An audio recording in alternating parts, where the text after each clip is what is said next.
This is the audio-only version of our video series Impact 10. I strongly encourage you to check out the video itself, either by finding it on our YouTube channel by searching for Movies That Matter Podcast, or link to it from our website, moviesthatmatterpodcast.com.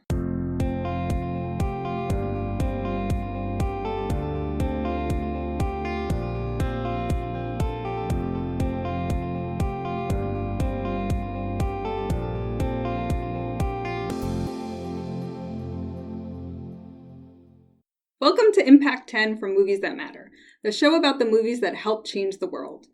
This episode is on sports movies, and there are so many Impact 10 sports movies, we narrowed it down to just those that feature a character breaking into a sport. Feel the rhythm, feel the rhyme, get on up, it's bobsled time. If you recognize that line, you've probably seen Cool Runnings, which is the movie I'm going to be talking about today. Cool Runnings is a quintessential underdog story with enough quotable lines that I think it could actually rival Mean Girls, which is saying something. It's a based on true story about the first ever Jamaican bobsled team that went to the Calgary Olympics in 1988.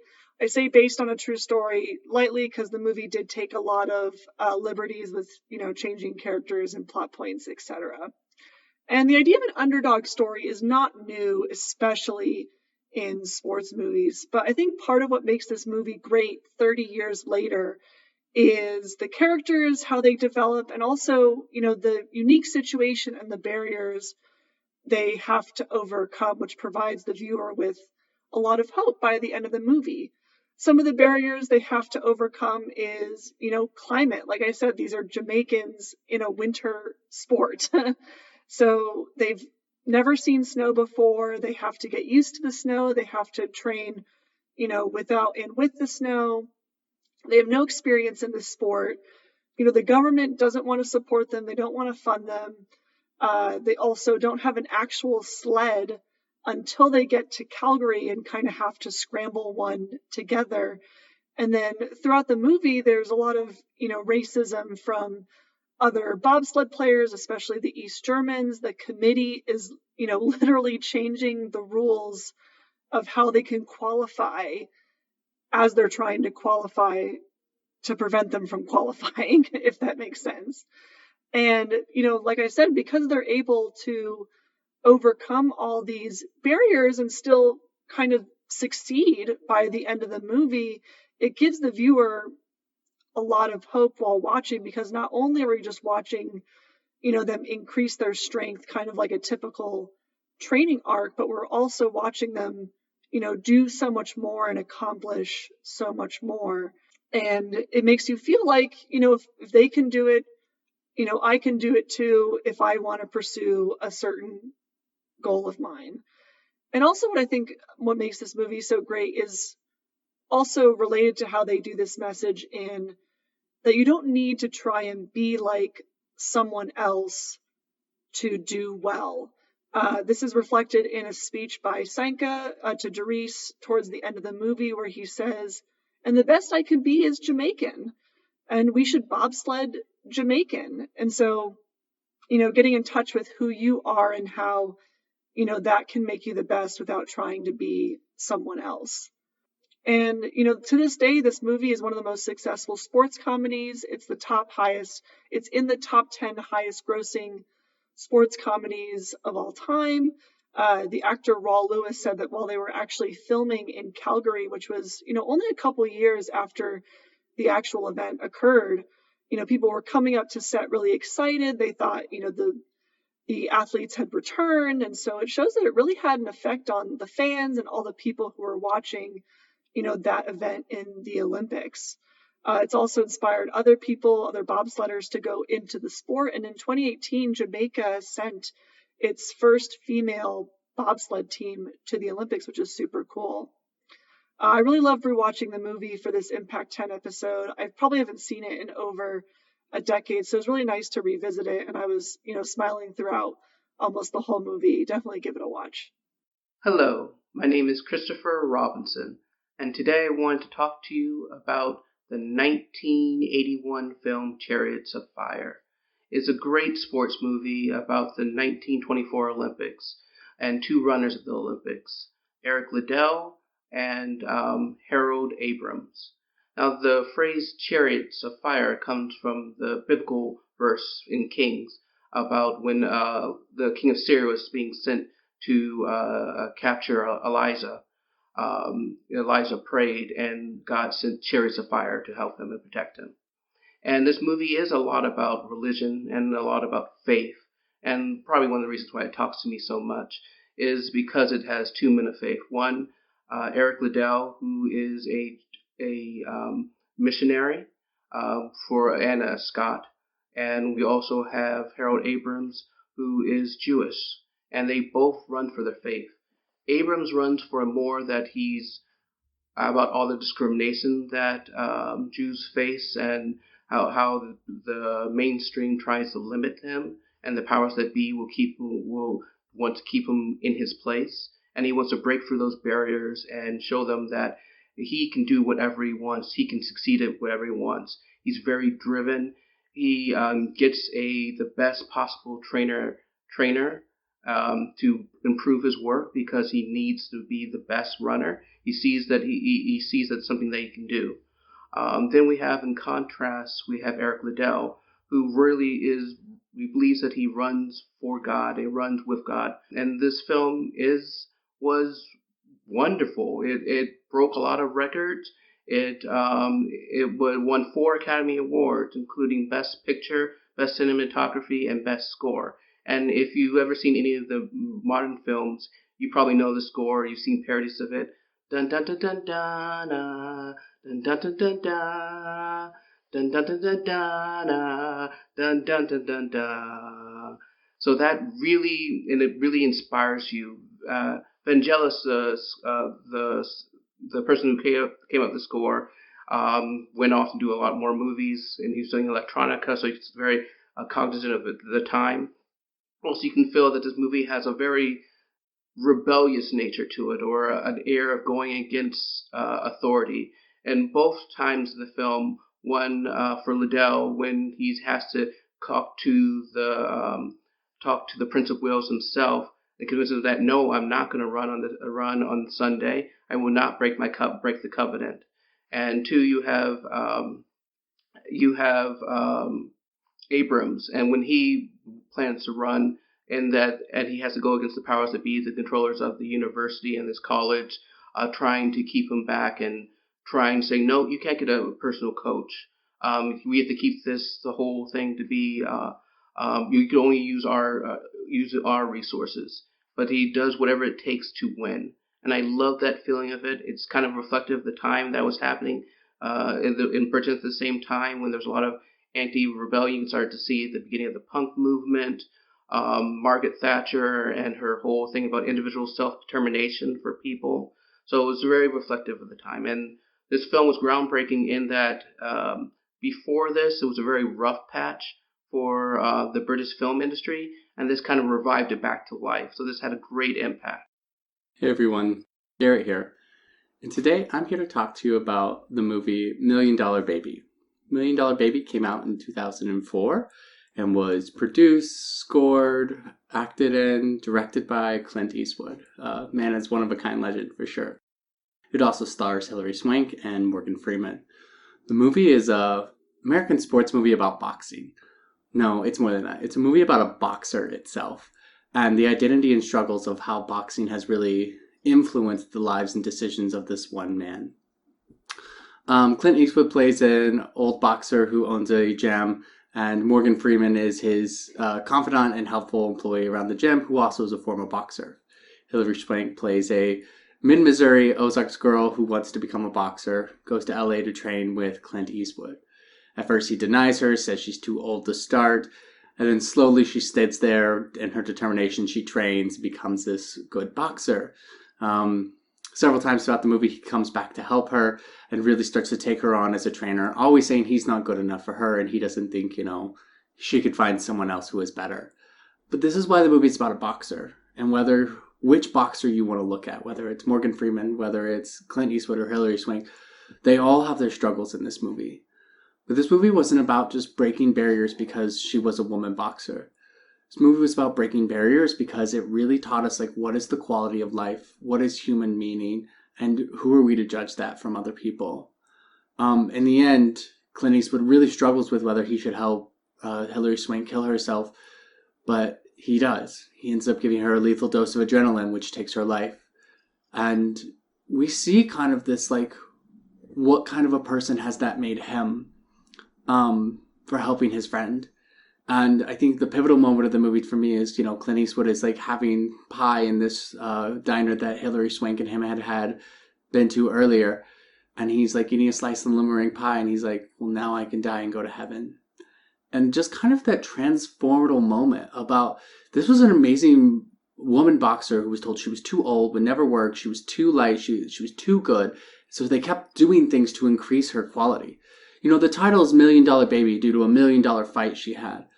But I see the title as more of $1 Million as she is priceless. She is an entity. She broke so many barriers by being a woman in the sport, but by being better than anyone expected. And so they had to keep finding new challenges for her. But this movie is also about breaking barriers for Clint Eastwood and finding, those barriers within himself and what it meant for his relationship with his own daughter. It really just kind of emphasizes for me, this doesn't have to be a happy ending. This doesn't have to be about, some milestone where somebody did something for the first time. This was about a movie that really tested what it's the human condition. And what do we have if we don't have ourselves and our respect for other people? This movie is not about boxing so much.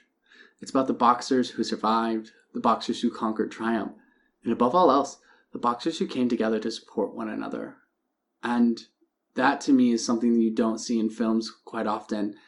And something that really, not just because she broke barriers as a woman, but because she broke barriers as someone we came to love.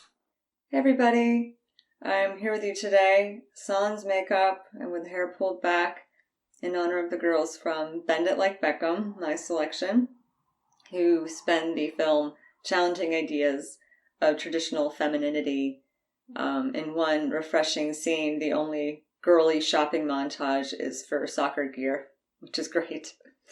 Directed by Gurinder Chadha and starring Parminder Nagra and a then unknown Keira Knightley. Bend It Like Beckham came out in 2002 and is it's a great example of how comedy can make a point without being preachy. It can win hearts and minds while the audience still has a good time. It's also a great example of the value of own voices. Chadha is mentioned that a lot of the movie is autobiographical and discusses a lot of intersectional feminism for one. So the characters break a couple of barriers. Jess Minder, the protagonist, is a Sikh, Indian, British girl, teenage girl, who wants to play professional football like David Beckham. So the movie deals with her challenges with gender roles, racism, and integrating her, being first generation immigrant and integrating her culture into her life, like her country and her culture, her heritage, her family. It never vilifies her family, which I think is great. She's just, she really loves them and wants to make them proud, and hence the very real dramatic tension for what she wants versus, for her own life versus making her family happy. And her father is actually dealing with his own baggage. He was a Sikh cricket player whom the English clubs shut out because because he wore a turban. And he doesn't want his daughter to put all her chips into football if she's going to be shut out too. So you really feel the love of the family. There's no villains, in fact, he says, I don't want her, eventually he comes around and says, I don't want her to make the same mistakes her father made of accepting life, accepting situations. I want her to fight. I want her to win. So it's really sweet. And also her white friend, Jules, on the team with her, doesn't ever, vilify her family either. In fact, when the team are kind of lamenting that she's not supported by her family because of their culture, Jules says, "Hey, well, it's not just an Indian thing, is it? Like, who comes out to support us?" And Jules's white mom is just as conservative about gender roles as Jess's mom. So in a 2003 interview, director Chadha explained that David Beckham's trademark kick of bending the ball to go around defenders into a goal represents, quote, "a great metaphor for a lot of us, especially girls. We can see our goal, but instead of going straight there, we too have to twist and bend the rules sometimes to get what we want." So it's a really beautiful film. It was the highest grossing movie ever to be revolving around football, soccer, and it was successful despite being released just post 9/11, when those characters were not they were kind of in the doghouse, for mainstream society, but it still managed to connect with mainstream audiences. But sadly, women's soccer received no boost from the film's popularity. Even with David Beckham's attachment to the film, the Women's United Soccer Association went defunct a year after the film opened, and the debate over pay disparity between men's and women's leagues still continues. But it did a lot for immigrant representation and intersectional representation. So I think it's still a great film and an impactful film, and also a good time. When the team and I started planning for this episode, I told them I was going to do a League of Their Own, and anyone who challenged me was going to get mowed down like a catcher black and home plate. This is not only one of the greatest sports movies of all time, it's absolutely a personal favorite of mine. Released in 1992, directed by the great Penny Marshall, firmly establishing her as one of the top box office draws as a female director. It starred Gina Davis, Lori Petty, and Tom Hanks, and it tells a fictional story of the real All-American Girls Baseball League that ran from 1943 to 1954. And when I think about what makes a really good sports movie, first you have to have the heart. And I know people talk about getting choked up at the end of Field of Dreams or Brian's Song, but I defy you to stay dry-eyed through the end of A League of Their Own. For me, it's when Dottie, the main character, runs into Stillwell Angel, the son of her former player in the Baseball Hall of Fame, and he has to tell her that his mom has passed on. And she just looks at him and she says, "She was a real nice lady and a damn fine ball player." And it's like, waterworks! For me, that's just it, and then it's just so magical through the whole reunion at the end of the movie. So great heart, but of course, it's a sports movie. You need sports. So absolutely great baseball in the movie. The trick stunts the women play to gain publicity for the league, those parts are really fun. In researching this piece, I found out that there's kind of a famous scene where one of the players has this giant strawberry bruise on her thigh. That was real. It wasn't makeup. The actress actually got that playing baseball for the movie. And of course, you need the big game. So you have your tension-filled World Series Game 7 sequence in the movie. But of course, what separates A League of Their Own apart from all other sports movies? It's the comedy. Absolutely full of amazing one-line zingers. My favorite part Tom Hanks has ever played. And of course, one of the most famous lines uttered ever in movie history: "There's no crying in baseball." And even for an Impact 10 movie, this movie has had kind of an outsized social impact. From really kind of smaller things of real-world impacts, apparently Rockford, Illinois, home to the movie's team, the Rockford Peaches, leaned into their baseball history and created a little tourist attraction to go see in Rockford.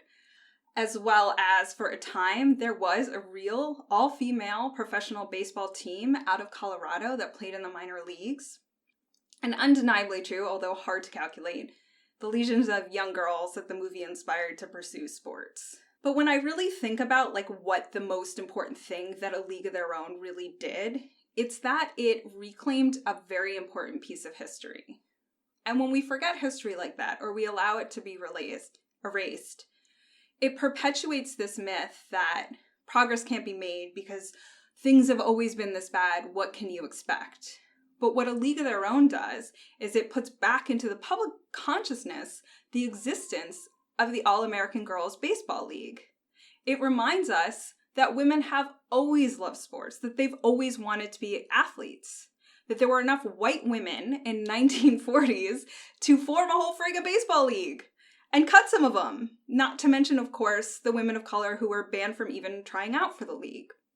And so you have this sort of perfect cultural moment where just as Title IX is being fully implemented, there's this explosion of sports for women in high school and at the collegiate level, and you have this reminder of our own history and the progress that we've made in sports. And so when someone says, oh, things have always been this way, be happy with what little progress you can make. No. Now we know. Things have not always been this way. There have been professional female leagues before, and honestly, that means there can be professional female leagues again. And that's exactly what we saw happen. So we're all here to talk about sports. Sports. I know. I honestly was like, how athletic is this crowd? So to kick things off. Wow. Yes. Raise your Really? hand. I rock climb and I used to fence. Gosh darn it. Okay, so raise your hand if you played a high school sport. Does dance team count? We'll give you dance team. I played softball, Garret. So I did cross country, track, tennis, and soccer in high school, and then I was a college athlete. I was a runner and the college mascot, and then I've run 4 marathons and 26 half marathons. Wow. That's not what I thought you were going to say. I couldn't be less surprised to find out you were a mascot. That's very Garret. I did softball and volleyball, and then I did volleyball for my first 2 years of college. Wow. You guys are real athletes. Yeah. Yeah. I just did club stuff. Okay. I will say for those of you who can only see us chest up, the average height of the Movies That Matter team, including Jen and Adam, is well above the American average. So kicking things off, I think that I wanted to know, because obviously I played softball, so that's partly why A League of Their Own had such big impact on me. Although I was terrible at softball, I love to play it. So I guess when you think about sports movies and we think about our selections, what are the things that you think are the resonate so strongly with sports? It's definitely, the buildup, I think, is the biggest part of. There's definitely a formula to it, especially even in sports TV shows. Is there's the working hard, the setbacks, and then that moment at the end, typically in the climax where you get it, and either you hit that ball or you get a certain time. It's all for that payoff, and it feels good when you're playing sports in real life, and it feels really good in movies, especially with great music and great characters and all that. And it feels even greater when when your barrier breaking and you've got extra sort of stuff going against you. It feels all that more sweet when you reach it. Well, and I think, I completely agree, Lexy. It's that relatable piece that people like about sports movies. Everyone has a moment in their life they can say, oh, there was this time I accomplished this physical feat, whether it was a sport or something that you did that really made you feel good about yourself. And so everybody has that relatable moment that can be oh, sports movies helps me relate to that yet again. And I can go back and feel my own accomplishment. And that's kind of what you were speaking to, Lexy, is that I know what's happening, that buildup is right there, that journey that we go on with sports movies. But I also think people like to see themselves in sports movies, imagine they could be doing this. There's a reason why football is the most popular sports movie genre to do, is because, so many people are oh, I could see myself doing that someday. When in reality, none of us could accomplish hardly any of these things that these people do. But that notion of belief is there. And I think that's really something that sports movies do well, is help you suspend reality to believe in yourself that much. Honestly, I think it's 2 things. One, it's very cut and dry and obvious, whether or not the goal has been reached. right? There's no mistaking whether or not they win the game or not, or cross the finish line. And then secondly, it's very visual. Like a movie like we discussed a movie about high schoolers acing an exam last time. Like that's very hard to make compelling on screen. It's a lot easier to show two guys running and be like, oh wow, like they're running, and that one ran faster. Amazing. Like that's easy to depict, right? So it's yeah. I love it. I think also the teamwork aspect. People are social creatures, and like a lot of sports movies are based off people coming together to become better than a single person. And I think people love to see people working together. I agree, and I think there's like so many things I want to talk about in this discussion. It's like it's been killing me to wait to do it. So trying to like parse out the different themes and topics that we've done. So Lexy and Christopher both had movies about the Olympics too, right? Like, which is just such a I'm like an Olympics nut. Like I get like the most patriotic you will ever see me in my life. And I've always said like I find Chariots of Fire very, very emotionally taxing because first I have to root for the Jewish guy, but then when they knock the Scottish guy down and he like gets back up, I'm like, I don't root for the Scottish guy. And then we're at the Olympics and the Americans are there, and I'm like, well, now I feel like I have to root for the Americans. Like, no, you never do. You never do. My loyalties get very confused. But like with Cool Runnings, like, I think I cried at all of these movies. And when they show up and they're, like, we're going to be Jamaican and drive this bobsled, like, how can you not just, it's so inspiring. When his dad, like, rips his jacket open and it shows, like, the Jamaican. I cannot get through the end of Cool Runnings after all this time without being a blubbering mess. Oh, wow. Yeah, especially with the Olympics kind of going off of teamwork, it just makes you feel so together and so communal that it just gives you this like all the endorphins you could ever want. Mm-hmm. But the Olympics is also a great place that like lets us put the real world on pause. Right. And really engage in the it's more about the sport itself, right? Like the entire outside world put on pause. No matter what happens after they win their sport, no matter what happens the next day in a different country, the entire world is all tuned in to this one event to be like, we're here for the sport. Right. We're not, everybody claims, we're here for the glory, we're here for the, nation, whatever. That's a lie. When somebody does something great in a sport and we all get to witness history across the world, that's a shared event. And that is teamwork in itself. That is the pride we get to relive. That is something about like the Olympics that is always so powerful to me. Is like the entire world gets to live in a shared reality moment together. That is positive, that is uplifting, that is showing everybody it's okay to reach for your dreams. Look what happened. And then when they shatter a record that no one even thought was possible, right? And then the entire world is dropping in awe. And you're like, I just witnessed history. That to me is so cool about sports because you don't get that necessarily with other world events. You don't get that with other historical contexts because it's very situational based on where you're at. Sports draws people in a very specific way that we can all share in this communal bond. And then I rely on you to help me remember that. And I rely on you to help me remember that. And then we get to have this wonderful memory together that just makes our friendship and our communal like understanding of the world, each other, a little bit better. Like it reduces us back to just humans, I think, is what the Olympics does. Yeah, and despite how it was portrayed in Cool Runnings, they actually did not face a whole bunch of guff from people. People were actually like, yay, Jamaica has a bobsled team. Like people were excited and really welcomed them in real life. And I think, and that's why the story caught on and the movie caught on, because you're like, what a great, like, how can you not just like love to see something that is, in some ways, all of our breaking barriers stories and the notion of breaking barriers is perfect for sports movies because it's an underdog story, right? Right.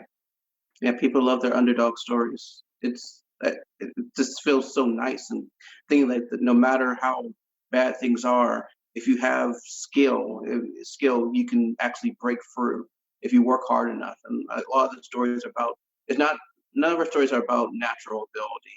It's more about you have to work hard again and again to break through to become this champion. Yeah, I mean, of course, there is some natural ability involved, but you still everyone. I think all our stories have people working hard. They weren't they didn't start uh, supremely gifted enough to break. They had to work to break through. Yeah, nobody got there binging Netflix for years. Let's not. Did anyone, on a cinematic note, did anyone else feel like, I know Chariots of Fire, Christopher, you discussed a lot of the tropes and that we saw later in films came from that movie and a lot of the parodies, right? But Yes. what I didn't realize, not having seen it before, is the trope of the coach showing silent film projected on the wall to his The training montage. His trainee. Yeah. I was like, wait, I think this may be the first instance of that. And it comes up, I think that's why they do it in Cool Runnings. I think that's a parody of that scene, just watching guys just careen off the track and then everyone running out. I was like, this has got to be a Chariots of Fire reference. There's no way. Yeah, there's a lot of great I mean, it's such a classic movie, and the score, like, I mean, Yes. everyone's heard that score. And Vangelis. He did a great job. Yeah. But I do think, like, Christopher, to your point, like, one of the things that I was thinking about that's so different in all of the movies, even though they're all about, sports, ostensibly, like, so you have in Cool Runnings, like, they're never gonna medal. Just being there is the victory, right? Like, and then Right. Crossing the finish line, completing the race, like, not embarrassing themselves is sort of the goal. Like, it isn't winning. And then for Garret, you have this woman who has gone through this, like, really traumatic event on the way to being the best, and, like, her winning is like living her life on her own terms. Like, the sports metaphor is, I need to be the person that I'm going to be, and I need to have control over my life or my death. And in that case, like, I do think, and then, there's still controversy over whether Dottie dropped the ball. I'm still not sure. I'm here to tell you she did not drop that ball, and she would never throw a game. But, like, then the little sister wins, and I still think it's, like, the worst ending in the world. Like, still upset, but it's like, like, the victory of the sibling rivalry and the underdog in that sense, like, and Chariots of Fire, obviously, like, holding true to your faith. I think it's so interesting that for each of these movies, winning isn't really the goal at the end of the day. I mean, for Chariots of Fire, definitely for Abrams, winning was the goal. Yeah, that's true. That's fair. But I think you bring. But even he, I feel like, goes through a process of prioritization, where at the beginning, yes, winning is everything to him, and he has to beat Liddell. Right. He has to prove that he's better than Liddell. He has to prove that he's the best. And by the end of the film, I don't think that's as important to him. It really is just doing the best that he can do. Yes, to do the best that he can do, and the way the film does it, that he and Liddell he's kind of disappointed that he was never going to get a chance to race against Liddell, and he still looks at Liddell with, like, awe, seeing how fast this man can run, which is different. But I mean, like, I think in the way we read the history, that they actually never actually raced against each other in real life. They were always they were in different heats and things. But it is interesting that they decided to put that. But it felt like he wanted to show that I am the best. I am the best runner. I'm going to do whatever it takes. I will do a private trainer to make sure I'm the best. And it's just that whole desire, that demand of not perfection, of just excellence, which I think was really driving for him. Mm-hmm. Versus Liddell, just like being with, like, he was strong in his faith, and he felt that he was with God when he was running. So I think those are nice, good contrast between the two. So those two are so fascinating. It was interesting when we chose sports movies, we chose the breaking barriers, right? We really kind of wanted to find movies that were breaking barriers. but we never chose movies that had an outcome of a winner, which I thought was really fascinating. Like, it wasn't about the winning so much. It really was about that personal journey and what barrier they broke with themselves and then within the sport, you know? And so it was really interesting to me as I'm like watching all these movies together. I'm like, sure, all these movies are about sports, but they're more about the athlete themselves and what was going on with them and their journeys and their things and how that then impacted the rest of the sport field. Because without their tenacity, without their will, I mean, you said it earlier, Christopher, they all had some innate athletic ability, or else we wouldn't be watching these movies. But then the, you know, dedication. Or we would be watching Rudy. Right. The tenacity, the drive, the like will to want to improve themselves, and by so impacting the field of sport that they were in as well. That was what was really cool to me about watching these, like, you know, breaking barriers. And I was like, who was actually breaking the barriers? Was it the sport? Was it the athlete? Was it the coach? Because all of our movies have wonderful, like, kind of coaching, familiar, building relationships. And I was like, oh, we could have done a whole thing on great coaches, like, you know. But that was what was really interesting to me. It was more about that, like, when I was watching it, I was like, they really broke the barriers within themselves. Nicole, you said, you know, to live life on their own terms, to do what they wanted to stand up to adversity. And look where that rewarded them and got them. And I was like, that's, you know, we talked last month about hope and inspiration, but you couldn't help watch these movies and cry, laugh, feel. You were there with them on every part of the journey. And that's something I don't know that I've had experience when we've been doing movies that matter. Because there's some movies you're just like, okay, you know, sure, I'm here for it. But like this one, I felt like we were all kind of drawn in. And that's why we can talk about this one so much more, is because, like, oh my God, there wasn't a bad movie in the bunch. And there wasn't a movie that you didn't feel connected to in some way, shape, or form. Like, if you didn't cry at least one of these movies, you're heartless. So That would be me, but I don't cry at movies. crying on the inside, right, Christopher? Sure. Yeah, I will say though, like, the having to talk the coach into it did get a little repetitive through all of our selections. That's one thing I was thinking about when I finished watching. I think Chariots of Fire might be the only exception. Is like, yeah, every coach had to get coaxed in because, you know, they're girls or they're you know, they had an injury, and like that's the only reason that, like, they're even, or their client left them. Like, that's the only reason they're here in the first place. But then they also still develop this, you know, great relationship, and then some of them, you know, stay on to keep coaching the girls' team. So it's growth within the player, but also there's some growth within the coach happening as well within these movies. Especially Garret touched on this with $1 Million Baby a lot more. Yeah, and I think that was like, we saw a transformative, like, he knew he probably wasn't the best fit for her because he wanted her to excel more. And I thought that was like a great, like, I'm giving you up so you have a better chance. And she's like, no, I'm here. I trained with you. I want to continue this journey. And he was like, no, I'm really doing what's best for you. And she's like, screw what's best for me. I want to do what feels right. And Right. it was like super powerful for me. And how I think that transformed him as a man and as a, not just as a coach, but like transformed his life. Because without that, he kind of, I don't think would have at the end helped her out and let her live life on her own terms. I don't mean to dump on that, but I disagree. I think it was misogyny. Really? It felt like pure misogyny, that she had to break him down through just her tenacity and will and commitment. And she was like, I'm going to sit here and punch this bag until 11 p.m. every day until you train me. And I'm going to prove that I am better and stronger and more committed than any of these yahoos that come into your gym. Yeah. And finally he just like gave up. He was like, fine. He literally is like, fine. Here's how you hit this bag, you know? Sure. In the beginning, yes, he had to like really, he was a misogynistic man, you know, but like, he's like, I know better. You know, I don't want to train no woman. Yeah. But I'm talking about towards like after he'd been training her, he's like really trying to set her up for success after that. Like, this is, you know, that growth through him. And how, you know, his tropes in all of his Clint Eastwood movies is, you know, always reaching out to his estranged daughter, right? Like their relationship together. I thought $1 Million Baby was really, if I look back, it's one of the ones that really started him off on really on screen being like, this is what I'm feeling inside. And let me just emotionally dump into a movie for 2.5 hours and see if you like it.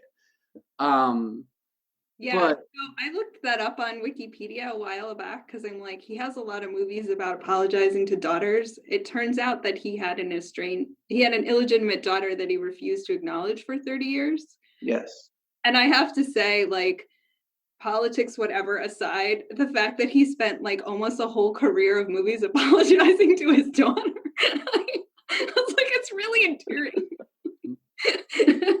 Well, so I was gonna say, yeah, I mean, I think there is a moment for, Jimmy in A League of Their Own, and for the parents, the dad, especially in Bend It Like there's a moment in all of those movies where except for Chariots of Fire, because it's not that same storyline, where like there's a shift between seeing them as people, as oddballs, as someone who doesn't belong here, and seeing them as athletes. Like there's a moment where someone has to walk to the other side of saying like, okay, they have dreads, they look weird, they're in their janky bobsled, but like, no, these guys are athletes. Like they're here for Jamaica, they're Olympians, and they've earned their spot, right? Or, the scene where she like spitting tobacco with him in A League of Their Own. Like she's an athlete now, and he thinks of her not as a woman, but as a boxer, as a baseball player. Yeah, that's a good point. That like I didn't even think about that. Yeah, yes, Chariots of Fire were both were outsiders, but they were all accepted as athletes. They were all part of a community of athletes. That's a good aspect to look at that. And yeah, thanks. But like that whole, like you said, that people realizing that, oh wait, these people really care about this. They really are athletes. They are ones who want to excel in this. So. And it is so satisfying when that turn happens. And you see, like in Tom Hanks's eyes, like look at from the dugout, just suddenly getting kind of curious about what's happening. You're like, oh, they got you. They got you. You connected. Such a nice moment. Yeah. And honestly, with the our two movies, Stacy, I was thinking, especially with Bend It Like Beckham, the sports bra scene around the world, that famous moment. It was, oh gosh, Mia Hamm. No, it was Brandy Chastain. It was Brandy Chastain who took her shirt off.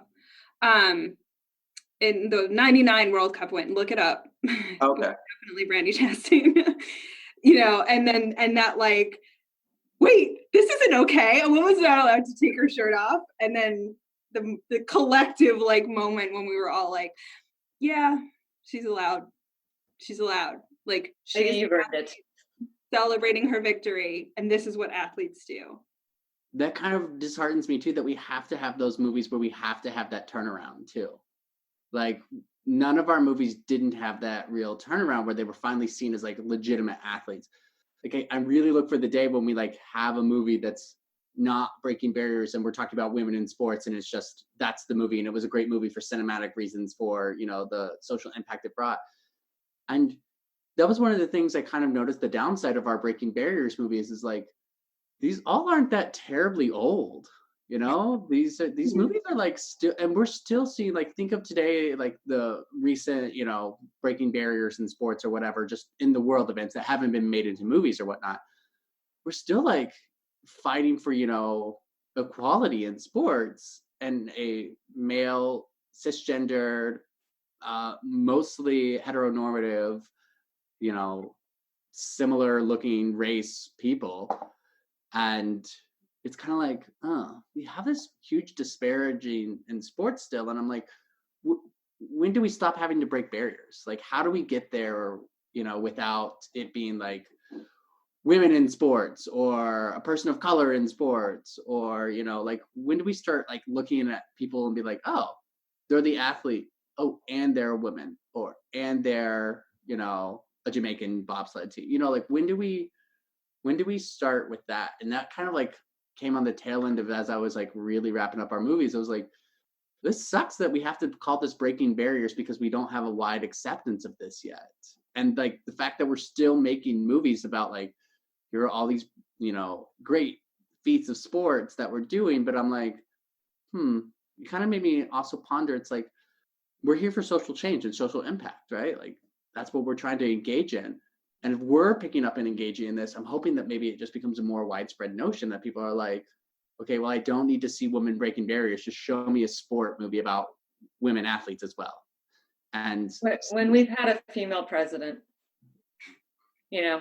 like it is a problem. It's still a problem. Like, women still have to break barriers in sports because they have to break barriers every friggin' where. right. They're not, and same with the other groups, right? And to your point, it's so depressing that it's still an issue. I mean, I never think it. I guess I'm all coming from the perspective that I don't think it'll ever not be an issue. So it's just something that you just need to accept. I mean, things have changed over time, and if you look at a lot of the movies were period pieces. So like, all the ones we chose were period pieces. So there's a certain belief that we have advanced more than what was currently at that time.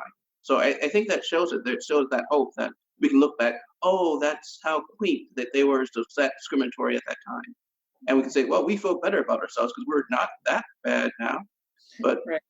like you said, I think when the in the sports realm for breaking barriers, one of the biggest barriers that we're going to have to deal with in the upcoming future is trans rights in sports, and it's that is coming down. I mean, it's here, and there's a lot of fight around that, and that's going to be I think that's going to be an interesting time to see how we get how that advances and people getting people becoming more accepting.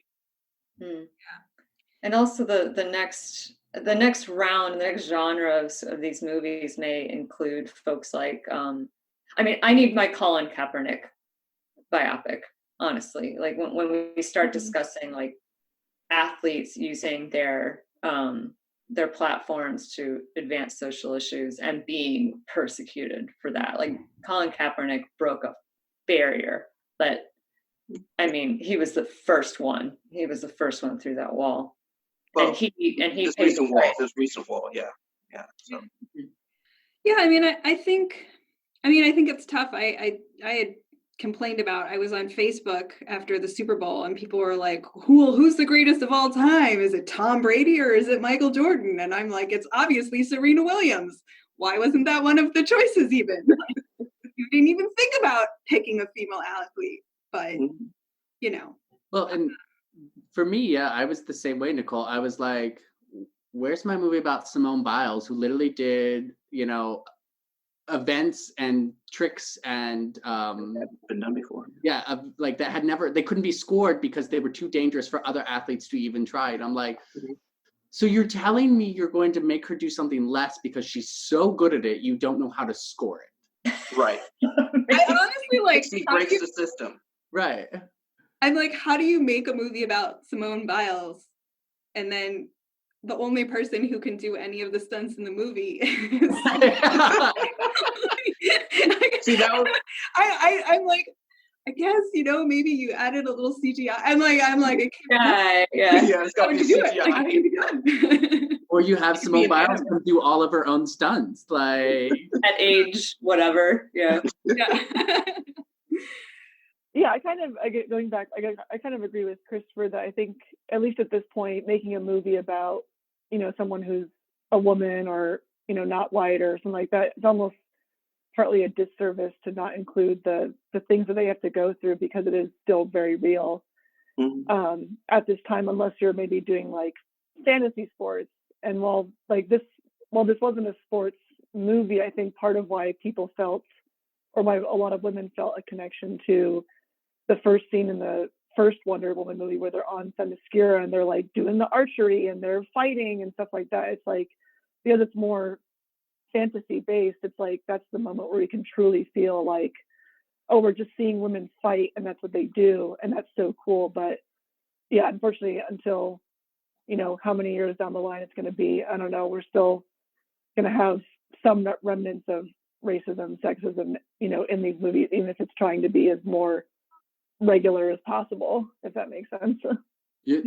I 100% agree, and I wasn't trying to take away from the struggles that women, people of color go through. That wasn't my intention. If that's how it came out, I was more just like, we watched these uplifting hope movies, and I was like, yeah, great, and then I was kind of like, oh, we all stayed away from, I mean, we made it a group decision to stay away from, heterosexual white men movies the best that we could that didn't have like some diversity in it, whether it was whatever. And I was kind of like, yeah, but then we're going to get another football movie next year about like this white football team doing like one nice kind thing. And you're like, okay.